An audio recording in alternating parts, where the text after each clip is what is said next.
CP3 tonight. Game 2, NBA Finals. The football season inching closer and closer. Is Aaron Rodgers actually a lock to be on the Packers this season at all? And guess what? Suns and four guy seen posing with Nuggets point guard Jamal Murray. What's going on? Good Thursday morning, everyone, and welcome to First Things First. Jenna Wolf, Nick Wright, Brandon Marshall, Kevin Wildes. Nick, fair or foul for Murray to be chopping it up with Suns and four guy? I think it's totally fair. I also think it's remarkable that the internet has not found a way to ruin Suns and four guy. It's been 3 weeks and he's still totally clean. That's right. Good for him. Shout out to him. I would have thought he would have been taken down by now. But instead, everyone loves it. Suns All and right, four we got guy. a fantastic show for you today. That's good. A lot to get to. Game 2 of the finals, as we mentioned tonight. Once again, all eyes on Giannis as he tries to help Milwaukee back in this series. Hey, Bucks have leaned on him all season long, and he's welcomed that pressure. He's welcomed the role of quiet superstar. I mean, we know Giannis. Guy's not a flashy player. He's not a selfish player. Never been the kind of guy who focused on his next destination. Giannis loves his team, he loves his coach, and he loves the city. So what would it mean to the Greek Freak to win a title there, the only NBA team and city he's ever known? Take a listen. Obviously, you see a lot of people have different routes. You can never, judge anybody for the way he wins the championship, that he chooses to win a championship. But at the end of the day, doing it in the team that, you started, I feel like it means more, So yeah, for me, it's like it's a dream, it's a goal of mine, and not just me. Every basketball player that plays in the NBA wants to win a championship. Most of them. But doing it in the team that drafted you, in the the city that embraced you, the organization that helped you, it means a lot. Everyone wants to win a championship. Well, most of them. Nick, is Giannis right? Winning a title with the Bucks just means more? 100%. I mean, Giannis, in his typical matter-of-fact delivery, delivered to me a very obvious truth that I think we all agree on, which is while all championships count, certain championships count more, and the way you got there and your role in getting your team there absolutely matters massively.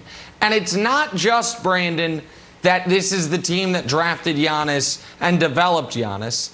It's what happened in the 9 months leading up to this moment, which is they suffered their worst playoff failure to date of the Giannis era, getting around shorter than they got the year before, go from the conference finals losing in 6 to losing in 5 in the conference semifinals. And what did Giannis do? He re-signed. He did not allow, the specter of his free agency to loom over this team all season. It emboldened them. I know they traded for Drew technically before he re-signed, but they knew he was re-signing, which enabled them to go all in on this year.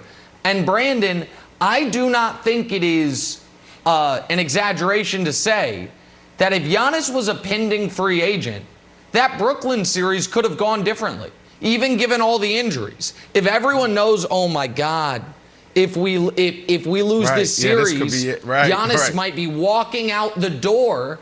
I think that high pressure situation becomes even more pressurized. So because of his decisions, because of his loyalty, and because it's a small market team that drafted him and developed him, absolutely it would mean more than if he had demanded out this summer, gone to Miami, who beat him last year, and teamed up with those guys to try to win a title. I think absolutely it would mean more if they win this. Yeah, I mean, listen, there's so much to unpack here. Giannis gave us an inside look into his thought process, right? Because last year, Nick, you're right.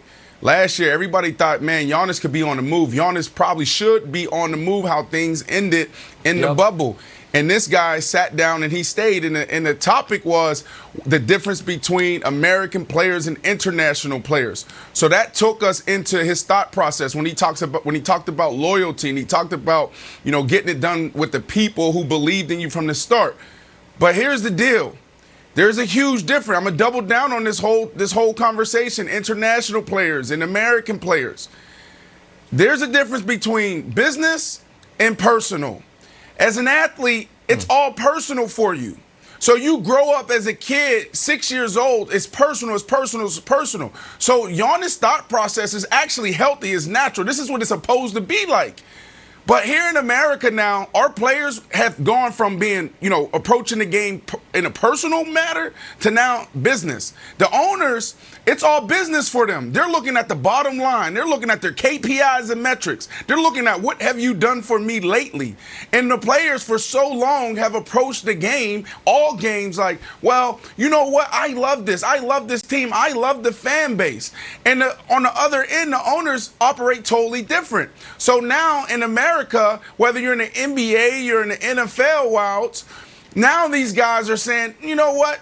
It's all about business. What's the best market for me? You know what? This situation isn't perfect for me. We saw it with Tom Brady. We saw it with James Harden. So Giannis is showing us the difference between an international player or players that are still kind of what we say is a little institutionalized, and then also the American players. The American players are starting to push back, and you're seeing that across all sports.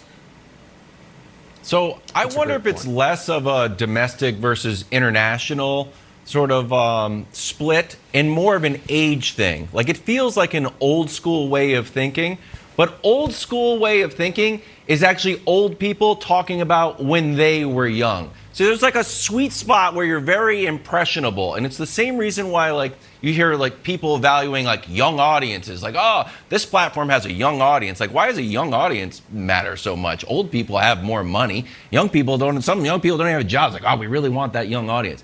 It's because if you can get your hooks into a young person's brain, whether it's a car, whether it's sneakers, whether it's clothes, you've got them for life. It's the same reason I'm like, oh, StockX, I need those like old school Jordans I couldn't get. So Nick, for me and like people of my age, this is the old school way of thinking because it's the way that we remember it being. Magic, drafted by Lakers, won with the Lakers. Bird, drafted by Celtics, won with the Celtics. Isaiah, Jordan, Pippen, Paul Pierce, I was a little older, but still, you start to see Duncan, Robinson. Yeah. So, like, I think this is something that speaks to a certain generation, like my age. Kobe, all drafted by the Hornets. I know you're going to correct me. Yeah. But no, I will. But I wonder if in 20 years, when the kids that are like 12 years old now, when they get to be 30 and 40, whether this kind of like idea of like the homegrown player and the romance behind it kind of fades away. Well, yeah, or it could be reinvigorated by Giannis if they win this title. Yeah, I mean, true. The thing is, you mention the homegrown player. But and obviously, Brandon, Wild's joking. I agree with you. Wilds and I were actually joking before the show. Is Kobe on that list? And it's like, well, actually, Kobe Bryant was drafted by the Hornets, but no, he's a Laker. Right. He was always a Laker. But I'm going to add a couple other names: Dirk and Steph. Dirk and that to me is proof positive for what Giannis was saying.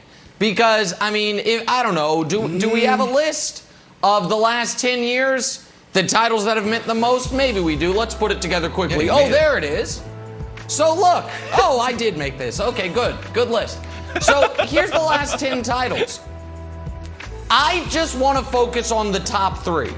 LeBron's in Cleveland, Dirk's in Dallas, and Steph's first in Golden State. I don't think anyone would argue against those being the three most meaningful titles of the last decade. We could argue about the back end of this list, but those are clearly the three that mattered the most for NBA history, for those individual players' legacies, even though LeBron and Steph have multiple titles elsewhere. LeBron had won some before, and for how we evaluate kind of that portion or mini era of NBA basketball. Wilds, I would argue, if Giannis and the Bucks win this title, it wedges itself right between Dirk and Steph and becomes, it's certainly in the top 4. I think it would become 3rd. Some would argue it could become 2nd because it's like, it's not an